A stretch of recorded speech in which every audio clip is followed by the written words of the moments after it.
일본 정부가 우리나라를 화이트리스트에서 제외하고 나서 수십조가 증발하는, 우리나라 증시가 수십조가 한순간에 증발하는, 하루 만에 증발하는 기적을 대한민국 국민들이 실제로 목도하였습니다.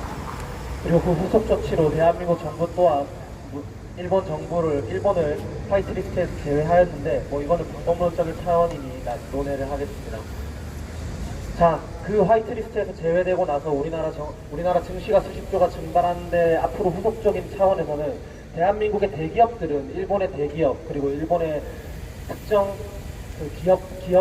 기술력을 갖춘 기업들과 교류를 하기 때문에 그 이전에 신뢰관계가 사실 공고히 굉장히 쌓여 있습니다.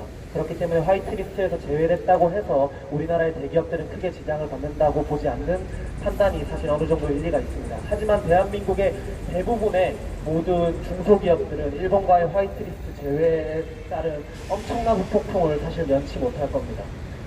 적게는 수백 개, 많게는 수천, 수만 개의 중소기업이 다 엄청난 피해를 보게 될 건데, 그 피해 일환은 결국 대한민국 국민들이 다 질 수밖에 없고, 대한민국 문재인 정부는 그것에 대한 책임을 질 수도 없고 지려고 하지도 않는다 라는 것을 대한민국 국민들이 분명히 아셔야 한다고 생각합니다.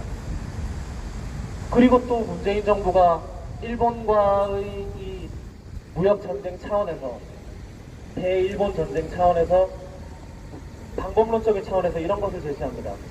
북한과의 대북 경험을 통해서 이것을 극복하고 오히려 더한 선점을 고지할 수 있다. 이것을 믿는 대한민국 국민이 세계 몇이나 됩니다. 대한민국 국민 전체 중에.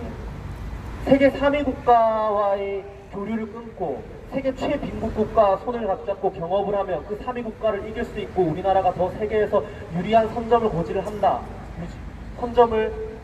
고지를 선점한다 라는 판단을, 라는 거짓말을 믿는 대한민국 국민이 대한민국 전체에서 솔직히 몇이나 되느냐 이 말입니다. 앞으로 더 많은 국민들이 피해를 입고 더 많은 국민들이 자신의 삶의 피해를 입어봐야 이 문재인 정부의 거짓말을 더 확실하게 직시를 하게 될지는 모르겠지만, 지금 이틀 전에 기사가 났습니다.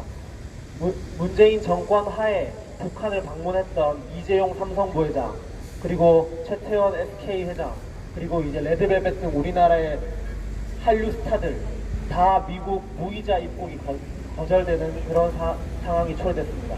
이 스타라고 다들 아실 겁니다. 90일 동안, 최장기간 90일 동안 미국의 비자를 발급받지 않고 미국을 자유롭게 왕복할 수 있는 그런 무비자 방문인데, 그것이 이제 그 방북 사절단은 모두가 폐기가 되었습니다. 최태원 SK 회장도, 삼성 이재용 부회장도 정식적인 절차를 거쳐서 미국의 비자를 발급받아야만이 그 미국에 들어갈 수 있는 그러한 상황이 되었습니다. 이것이 얼마나 대한민국의 외교에, 그리고 대한민국의 경제에, 그 두 기업뿐만 아니라 대한민국의 대부분의 기업들에 얼마나 큰 영향을 미칠지는 솔직히 문재인 정부는 그 책임을 지지 않을 것 같지만, 그리고 생각조차 하지 않는 것 같지만, 대한민국 국민들은 직시해야 될 현실이라고 생각을 합니다.